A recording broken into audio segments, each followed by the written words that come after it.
आमचे नेते एकनाथ शिंदे साहेबांनी जो निर्णय दिला तो की घेतला असेल, त्यामध्ये मी माजी खासदार म्हणून त्यांच्याबरोबर 100% आहे.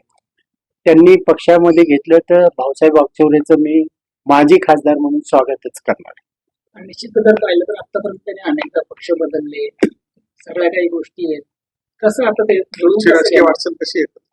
ह्या ठिकाणी शिंदे साहेब आता राजकारणामध्ये बरेचशा वेळेस चेंजिंग काय होतात, परंतु ह्या ठिकाणी मी गेल्या 2000 मला वाटते 22ला शिंदे साहेबांना जाण्याचा निर्णय केला. मी त्यावेळेस निलोंडेचा विषय असेल, काही विकासाची कामं असेल, त्यामुळे शिंदे साहेबांनी देवेंद्र फडणवीस साहेबांनी निलोंडेच्या कामाला पूर्ण निधी करून त्या ठिकाणी 2 वर्षामध्ये शेतकऱ्यांच्या शेतामध्ये पाणी आणण्याच्या संदर्भात मोठा निर्णय त्यावेळेस एकनाथ शिंदे, देवेंद्र फडणवीस आणि केंद्र सरकारने त्यावेळेस घेतला. प्रत्येक गावामध्ये काम करण्याची संधी त्यामुळे आम्हाला लोकसभेच्या खासदार म्हणून या ठिकाणी मिळालेली आहे.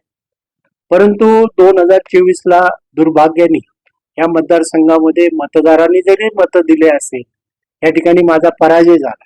परंतु 10 वर्ष ह्या मतदारसंघाच्या जनतेने मला 15 वर्ष मतदान केलेलं आहे आणि ज्यांनी केलं त्याचा मी ऋणी आहे, ज्यांनी नाही केलं त्याचा देखील ऋणी आहे, ज्यांनी केलं नाही त्याचा देखील ऋणी आहे.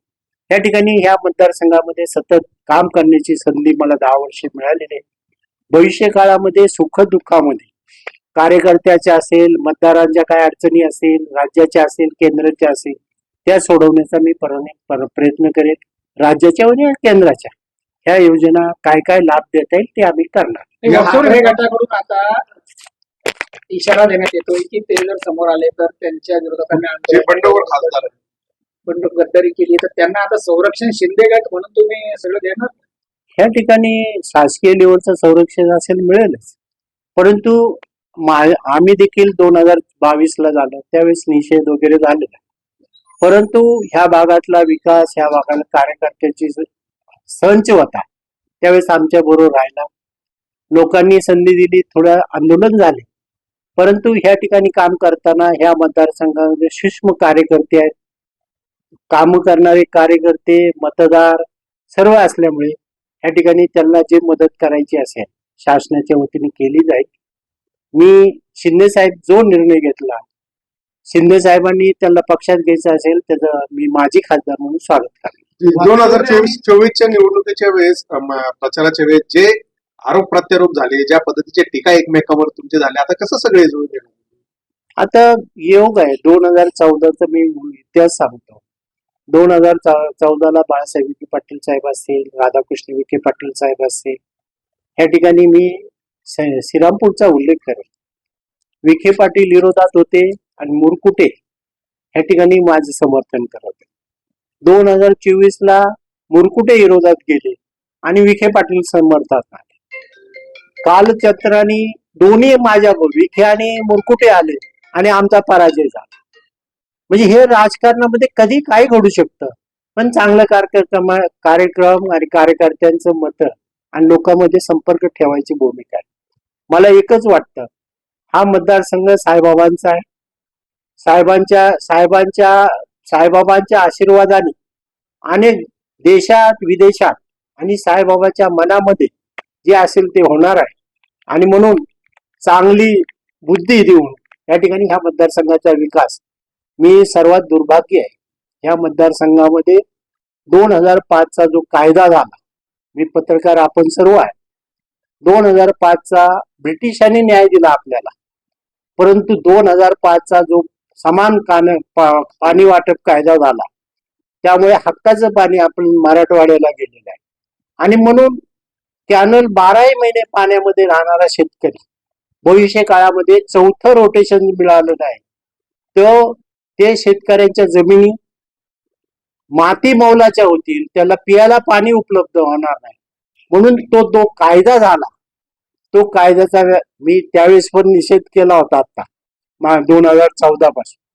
परंतु कायद्याला जर खरं त्याला बायपास करायचा असेल तर अतिरिक्त पाणी निर्माण करून तो हक्काचं पाणी आपल्या 8 तालुक्याला असेल, 8 विधानसभेला असेल, त्या हक्काचं पाणी देऊन बाकी उरलेलं पाणी आहे ते मराठवाड्याला द्यायची भूमिका ठेवली पाहिजे.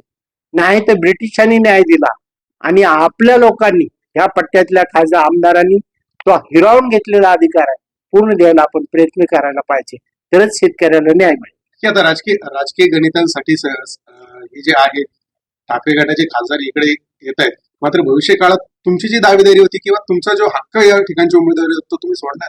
या ठिकाणी काही होतंय. आता जो माणूस आता आहे तो उद्या कुठे जाईल ते भरोसा नाही. या ठिकाणी शेतकऱ्यांमध्ये, कार्यकर्त्यामध्ये विकासाच्या संदर्भात जे काम करण्याची संधी मी कार्यकर्ता म्हणून लोकांमध्ये राहणार आहे आणि पुन्हा त्यावेळेस काय घडामोडी घडतील त्या संदर्भात आपण बघू. मला 25 वर्ष नगर जिल्ह्याच्या 3 वेळेस मी आमदार झालो, 2 वेळेस या शिर्डी लोकसभामधून खासदार झालो. जनतेने आणि कार्यकर्त्यांनी भरघोस मला मदत केलेली आहे. खासदार आणि आमदार काय होण्याची संधी दिलेली आहे. भविष्य काळामध्ये सुखदुःखामध्ये शिर्डी आणि नगर जिल्ह्यामध्ये, अहिल्यानगरमध्ये काम करण्याची संधी माझी खासदार आणि माझी आमदाराला कोण अडू शकत नाही. म्हणून शिंदे साहेबांनी जे काम देतील ते काम करण्याचा आम्ही प्रयत्न करू. लोकांमध्ये राहून लोकांच्या समस्या, लोकांच्या काय अडचणी असेल सोडवण्याचा प्रामाणिक साहेब, तुम्ही प्रयत्न म्हटले आज हिंसा आहे माणूस उद्या पुढे जाईल माहित नाही. हो. तुम्ही कुठे जाणार? नाही, आम्ही कुठे जाणार नाही. मी माणसाचा काय भरोसा नाही. आता बघा 2014 विखे पाटील माझ्या विरोधात होते, 2019 विखे पाटील माझ्या बरोबर होते, 2014 मुरकुटे साहेब माझ्या बरोबर होते, 2014 19 मुरकुटे आमच्या विरोधात होते. हे कालांतरही होतं. 2024 आता बघा इथे 2014 या ठिकाणी काँग्रेसचे भाऊसाहेब वागचौरे होते, 2019 भाऊसाहेब कांबळे होते. आता भाऊसाहेब कांबळे आमच्या बरोबर आहे. या ठिकाणी भाऊसाहेब कांबळे आहे, भाऊसाहेब वागचौरे आहे आणि या ठिकाणी 2009 आमच्या युतीचे नेते आरपीआयचे आठवले साहेब देखील आहे. 4 खासदाराचा मिळून हा मतदारसंघ आहे. त्यामुळे राजकारणामध्ये काही घडू शकतं. लोकांनी संधी दिली, आम्ही सर्वांनी मिळून लोकांच्या कामात प्रश्न सोडवण्याचा आम्ही प्रामाणिक प्रयत्न करू. साहेब, तुम्ही माझे खासदार हा? स्वागत करायला मुंबईत जावं लागतं. आता आम्ही स्वागत जिथे भेटतील तिथे स्वागत करू, फुल आणि गुच्छ देण्याचा प्रयत्न करू. माझे साहेब, खासदार म्हणून आपण जे आतापर्यंत काम हातात घेतलेले हं. आहे त्या कामाला श्रेय आता आजी खासदार घेतील, कसं वाढ याच्याकडे बघता येतं? आता ते मनामध्ये कोरलेलं आहे. बरेच आता तुम्ही आता साक्षीच आहे. आम्ही ज्यावेळेस जलदिंडी काढली त्यावेळेस लोक पिकनिकला चालले, ह्याला चालले, पण मला स्वाभिमान आहे. शिंदे साहेब असतील 2 TMचे पाणी सोडलं, देवेंद्र फडणवीस असेल, गिरीश महाजन असेल, सुधीर मुनगंटीवार असेल, गडकरी साहेब असेल, उमा भारती असेल, सर्वांच्या सहकार्याने आपण 182 गावाला पाणी देण्याचा निर्णय झाला. त्यामध्ये कोण जलनायक असेल, काय दुसरा एक शब्द काय खलनायक जलनायक आणि पाणीदार जलदूत हे आम्ही सांगितलं. आम्ही जलदूत नाही आणि जलनायक नाही.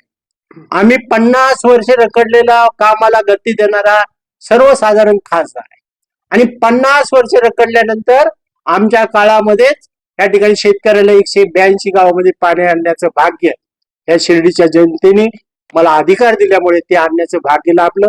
ते शिर्डीकरचे जनतेचे आभार व्यक्त साहेब, करतो. शेवटचा प्रश्न आहे का तुम्ही निवडणुकीदरम्यान म्हटले होते की भाऊसाहेब चौऱ्यांना दुबी प्रचार करणार, आता गळा भेट घेणार का? आता मला सांगा, गळा भेट म्हणजे हात जोडणार, त्याचं गुच्छेने स्वागत करणार.